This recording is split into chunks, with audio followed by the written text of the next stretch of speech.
Na prostem se že lahko zbere do 50 oseb. Če bo šlo vse skladno z načrti, pa bi od ponedeljka kulturne prireditve lahko organizirali tudi v zaprtih prostorih. Naša svoboda pa je trenutno zaradi nekaterih korona ukrepov še vedno omejena. A če v roke vzamete knjigo, je v domišljiji mogoče vse.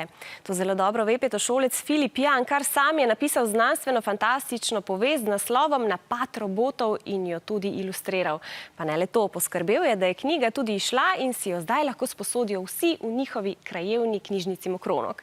Vi pa si v naši spletni knjižnici, s tem mislim na spletno stran Izodroma, vedno lahko sposodite naše prispevke, če ste jih zamudili. Nove pa pripravljamo tudi za jutri. Adijo! Pozdravljeni, sem Filip Jan Sedej in povedal vam bom, kako nastane knjiga. Najprej bi rad izpostavil, da pri izdelavi moje knjige sem bil zelo presrečen, kako dolgo je trajalo.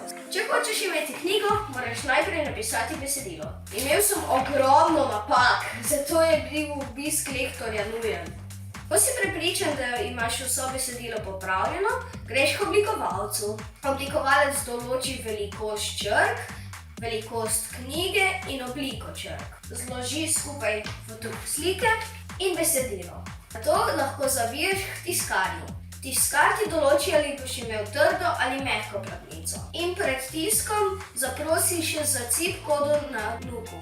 Cip koda pa je kot prstni odtis za knjige. Pri meni je bilo pred tiskom pomembno še nekaj.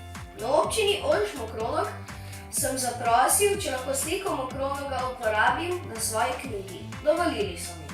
Knjiga ima 3 dele in seveda srečen konec. V Mokronogu je živel Jože. Vse je bilo lepo, dokler ni prišla invazija robotov. Jože se je spajdašil s posebnim botom. Skupaj s posebnim botom sta potovala skozi čas. V knjigi je veliko zapletov in odpletov, a na koncu se vse dobro konča. Adijo!